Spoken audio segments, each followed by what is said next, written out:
ಎಲ್ಲ ವೀಕ್ಷಕರಿಗೂ ಆತ್ಮೀಯವಾದ ಸ್ವಾಗತ. ಕಳೆದ ವಿಡಿಯೋದಲ್ಲಿ ದುರ್ಗಾ ದೇವಿಯ 5ನೇ ಅವತಾರ ಸ್ಕಂದಮಾತಾ ದೇವಿಯ ಬಗ್ಗೆ ತಿಳಿದಿದ್ದೇವೆ. ಇವತ್ತಿನ ವಿಡಿಯೋದಲ್ಲಿ ಆದಿಮಾಯೆಯ 6ನೇ ಅವತಾರ ಕಾತ್ಯಾಯಿನಿ ದೇವಿಯ ಚರಿತ್ರೆಯನ್ನು ತಿಳಿಸಿಕೊಡುತ್ತಿದ್ದೇವೆ. ದಯವಿಟ್ಟು ಈ ವಿಡಿಯೋವನ್ನು ಲೈಕ್ ಮಾಡಿ.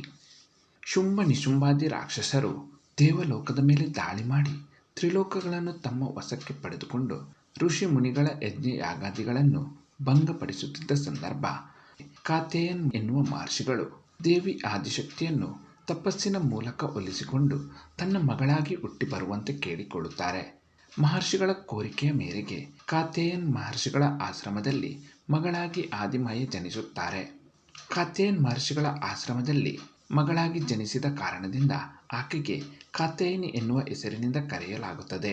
ರಾಕ್ಷಸರ ಉಪಟಳ ಜಾಸ್ತಿಯಾದಾಗ ಆದಿಶಕ್ತಿ ಕಾತ್ಯಾಯಿನಿ ದೇವಿ ರಾಕ್ಷಸರನ್ನು ಬೇರೆ ಬೇರೆ ಅವತಾರಗಳಿಂದ ಸಂಹಾರ ಮಾಡಿ ದೇವತೆಗಳನ್ನು ಸಂರಕ್ಷಿಸುತ್ತಾಳೆ.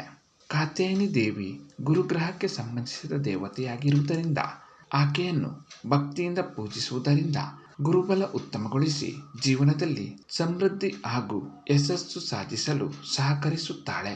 ಮುಂದಿನ ವಿಡಿಯೋದಲ್ಲಿ ಆದಿಮಾಯೆಯ 7ನೇ ಅವತಾರ ಕಾಳರಾತ್ರಿ ದೇವಿಯ ಬಗ್ಗೆ ತಿಳಿಸಿಕೊಡುತ್ತೇವೆ. ದಯವಿಟ್ಟು ಈ ವಿಡಿಯೋವನ್ನು ಲೈಕ್ ಮಾಡಿ. ಎಲ್ಲ ವೀಕ್ಷಕರಿಗೂ ಧನ್ಯವಾದಗಳು.